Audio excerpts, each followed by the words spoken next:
got so much motherfucking design on right now. Bring it down, bring it back, make it clap. I got 3 old thoughts, I'm the guap with her head. Bitches on my line, and you know. Assalamualaikum warahmatullahi wabarakatuh. Perkenalkan, nama saya Novia Fitriani, NIM 22010023 dari Stikes Payung Negeri Aceh Darussalam, Prodi Kesehatan Masyarakat semester 2. Nah, pada video kali ini saya akan membuat untuk memenuhi salah satu tugas akhir dari mata kuliah biokimia yang dibimbing oleh dosen Maidarin DPD, yaitu tentang enzim dan koenzim.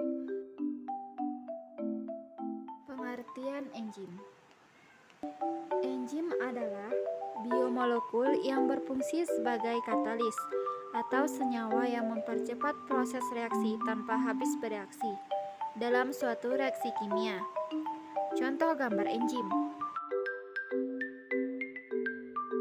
Struktur enzim. Enzim tersusun atas dua bagian yang saling berpasangan, yaitu yang pertama apoenzim. Apoenzim merupakan bagian enzim berupa senyawa protein yang memiliki sifat tidak tahan panas. Bagian apoenzim. Sisi aktif. Sisi aktif berikatan dengan substrat. Substrat adalah zat yang akan dijadikan produk. Sisi aktif dapat diganggu oleh inhibitor kompetitif yang berstruktur sama dengan substrat. Sisi alosterik. Sisi alosterik berikatan dengan koenzim atau kofaktor enzim. Sisi alosterik dapat diganggu oleh kehadiran inhibitor non-kompetitif yang memiliki struktur sama dengan kofaktor. 2 kofaktor atau aktivator enzim. Kofaktor merupakan bagian enzim berupa senyawa non-protein dan bersifat tahan panas. Enzim yang telah diberikan dengan kofaktor disebut holoenzim. Bagian kofaktor, koenzim. Koenzim merupakan kofaktor berupa senyawa organik atau vitamin yang berikatan secara non-kovalen dengan enzim. Gugus protestik. Gugus protestik merupakan kofaktor berupa senyawa anorganik atau mineral yang berikatan secara kovalen dengan enzim. Bisa kita lihat contoh gambar struktur enzim. Tata nama dan kekhasan enzim. Tata nama enzim. Pertama ada hidrolase.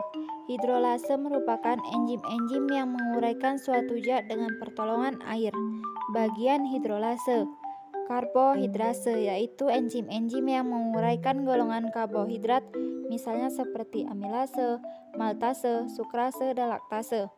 Esterase, yaitu enzim-enzim yang memecah golongan ester, contohnya seperti lipase dan fosfatase. Proteinase, yaitu enzim-enzim yang menguraikan golongan protein, contohnya seperti peptidase dan gelatinase. 2. Oksidase dan reduktase, yaitu enzim yang menolong dalam proses oksidasi dan reduksi. 3. Desmolase, yaitu enzim yang memutuskan ikatan-ikatan. Kekhasan enzim. Kekhasan enzim adalah dapat mempercepat reaksi kimia dalam tubuh atau dikenal dengan reaksi biokimia. Fungsi dan cara kerja enzim. Fungsi enzim melancarkan serta mempercepat reaksi kimia pada tubuh, membantu proses pencernaan. Cara kerja enzim. Ada 2 teori. Yang pertama teori kunci gembok atau lock and key. Teori enzim ini hanya bekerja untuk satu jenis substrat saja yang akan berikatan pada sisi aktif. Enzim diibaratkan gembok, substrat diibaratkan kunci. 2. Teori kecocokan terinduksi atau inductive fit. Teori ini kofaktor atau aktivator enzim akan berikatan dengan sisi alosterik dengan cara mengubah bentuk sisi aktif enzim agar dapat mengikat substrat tertentu. Contoh gambar cara kerja enzim bisa kita lihat di bawah. Penggolongan enzim. Penggolongan enzim dapat dibedakan menjadi 2 jenis. Yang pertama endoenzim, merupakan enzim yang bekerja di dalam sel.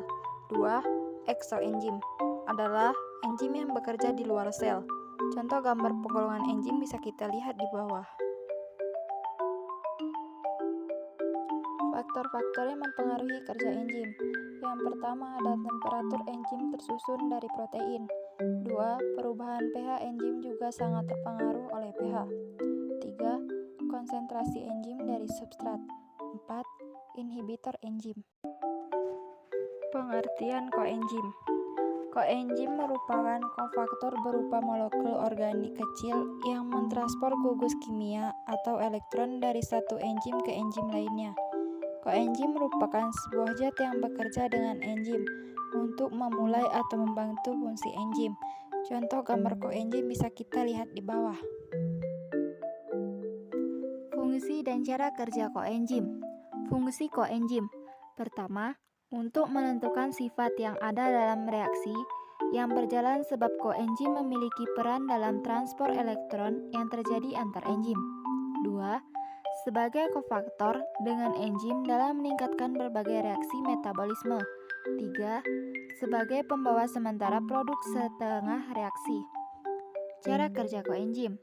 Koenzim bekerja dengan cara mengikat sisi aktif enzim, sisi yang bekerja dalam reaksi. Penggolongan koenzim. Pertama, kosubstrat adalah substrat yang mengkatalisasi reaksi dengan cara mengubah jalan reaksi dan mendisosiasi sisi aktif. 2. Gugus prostestik terikat pada enzim selama jalannya reaksi. Gugus prostestik terikat secara kovalen pada apoenzim yang terikat kuat pada sisi aktif dengan interaksi lemah. Terima kasih, semoga bermanfaat. Sekian, wassalamualaikum warahmatullahi wabarakatuh.